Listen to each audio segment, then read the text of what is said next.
Hey everybody, CVH here with BetweenTheLanes.net, and today we have another deck tech for you. As you can see on the screen, the deck that I'll be going over today is Spellsword Control. Not the most popular control deck, or the most popular deck in general on the ladder, but I've been playing this deck a good amount on stream. Link, of course, will be in my description to my stream if you don't follow me there as well. And I had some pretty decent results with it, actually.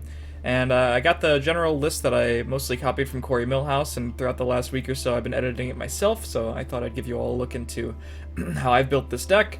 This sort of, let's just call it like on the general list of control decks, it's a little bit below tier 1, but it's still a deck that can do very well on ladder, definitely has its place in the meta, so I thought I'd give you my rundown, because there's some interesting cards in this list, both in Corey's version and in the version that I have edited this to become.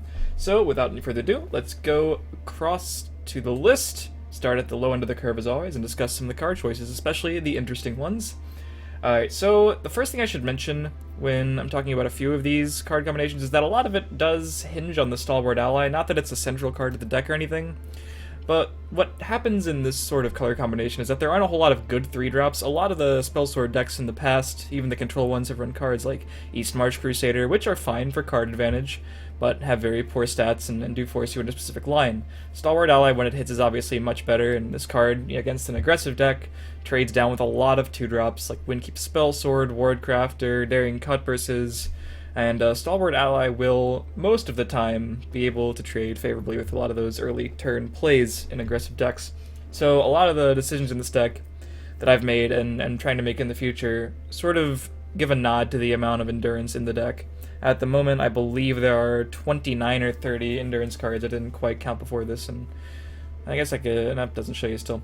Anyway, so we start with 1 execute, and a lot of this is because I did have more than 1 in the list in the first place. Corey sent me a list with 2, but I had to cut things for other things I wanted to add, and keeping the Stalwart Allies in mind went down to 1. This card is still fantastic removal.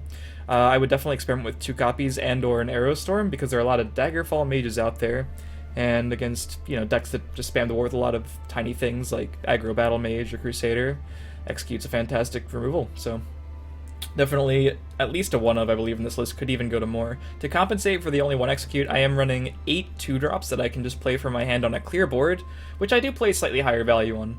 Dragentail Savior is generally not quite as good as Windkeep Spellsword. I did have 1 Night Shadow over the second Dragentail Savior, but wanted a little bit more in the early game, so that's why we have the 8 possible 2-drops. Faroon Defender is one of those cards that you might look at and think it's a little bit sketchy. That's what I thought in the first case. I was just about to play Dragentail Saviors over it completely. But this card does a surprising amount of work against a lot of the popular cards, the threats being played right now. The main card it counters is Slaughterfish Spawning, which is going to summon 1/1s that become 3/1s in the next turn, and they keep growing. So the Defender can usually trade favorably with 1 of those, and it's cheaper than the card, which is it's pretty huge. It also is one of your very, very rare prophecies in this deck. We have the Defenders, we have the Javelin, and if you want more than that, you're going to have to add them yourself like Midnight Sweep. So that's definitely one of the weak places of the deck. And as prophecies are primarily good against aggro, we are trying to compensate with all these 2-drops. So moving on to 3, like I said, it's usually a pretty weak turn. A lot of the time it will be dedicated to ramp, playing the 3 Tree Miners and 3 Hissgrove as the only Magicka ramp. If you are trying to build this deck simply to beat earlier decks, obviously these are not the best win condition for you to get to the 8/8s. However, the main strength of this deck is its ability to simply outvalue other control decks in the late game. Outvalues Ramp Scout, outvalues Control Mage. If they're not playing Hissgrove, obviously you have the Hissgroves, and if they are, you have a bunch of other tools we'll get into in a little bit that Ramp Scout can't really deal with most of the time unless they have an insane start and they just blow you out of the water on board early. So besides that, we have the Ally, which, like I mentioned, when it hits, is fantastic. It's kind of a coin flip in this deck. If you play a bunch of games, the statistics will even out, and it's going to be slightly better than a coin flip. When it's not hitting, it's a 3-drop 3/3, which is still not the worst thing you could be doing. The worst thing you could be doing on turn 3 against a lot of these aggro decks is simply not having a play. Would rather play a 3/3 than do nothing against those decks. And when it hits, it's fantastic. Really underestimate how good this card is when it hits, but when it does, it just trades really favorably with a lot of the cards on board. And Crushing Blow, don't need to talk about much, fantastic removal. And a deck that doesn't have Lightning Bolt, we definitely want to play the 3 Crushing Blows. So 3 Edict of Azura, again, fantastic removal. This deck benefits from having a bunch of ways to one-shot any specific threat on the board. It also gets rid of supports, which is very relevant nowadays. A lot of the aggro decks, even if you're playing Gladiator's Arena and Dark Rift, this is just an additional answer to those, along with the Shadowfen Priest, which is just fantastic silence, fantastic support removal, so I don't need to talk about that card much either. 3 Hive Defenders, probably the objective best guard in the game, just one of the most powerful turn 4 plays. Preserve of the Root, another one of the best guards in the game. Doesn't guard on turn 4, but it's another one of those things that you're going to be ramping to it, or you're just going to be drawing the game out, and then Preserve of the Root, dropping 2 of them on turn 8, has 6/6s on each lane. That usually closes the game against a lot of aggressive strategies. Piercing Javelin, much like Edict, one of the most fantastic pieces of removal in the game. Less versatile, but it's a prophecy, which definitely makes up for the fact that it costs 1 more. And playing the full complement of Edicts, the full complement of Javelins, full complement of Shadowfen Priests, full complement of Mana Koras, and even other cards, that gives this deck a lot of ways to deal with single threats. Pillaging Tribune was not in the original list, actually. It was Night Shadow over it, but we needed some faster heal, which is a lot of the reason that I was, cutting executes and stuff to put some endurance cards back in the deck. Pillaging Tribune, however, just the best heal in the game. I feel like no matter what control deck I'm playing, if it's running Willpower, obviously, Pillaging Tribune is going to find its way in as a 3-of eventually, given that the meta is more aggro-focused. Of course, if the meta does slow down, Pillaging Tribune loses some of its value, of course. So, Orb of Ermina. This is a card I'm not going to talk too much about because I'm actually writing an article on my general thoughts on the card, going up on probably either today or tomorrow, late tonight or tomorrow. I'll make sure to link it in the description. It'll be on betweenlanes.net. As you can see, the link that way, actually. So check that out. But basically, I think this card is very narrow. Obviously, it's one of the most horrible, weak cards in your deck against straight-up aggro decks. Most of the time, obviously anything can shine at like 1% of the time, but against control, it's fantastic, drawing you 3 different cards your opponent cannot necessarily play around, very hard to predict, does usually bait out some removal that can be used on something more powerful, or like using a Shadowfen Priest or an Edict on it, which is generally a good thing for you. So I'll be writing more about the value and hidden potential of that card in the article. Be sure to check that out. Nogleaf, don't need to talk about that much. I've seen some people suggest cutting it, but honestly, it's one of the best cards in the deck. Just gives you that guaranteed, alright, he's not going to get through this card this turn unless he plays, maybe an Earthbone Spinner, but a lot of those aggro decks don't even play that card, so this card, incredibly powerful, and it's very good when you're pushing for game. This deck isn't super good at playing the mid-range role. I think I mentioned in Control Mage and Ram Scout that I sometimes turn up the heat early. If I have a good board, I'll start going in a little bit more aggressively.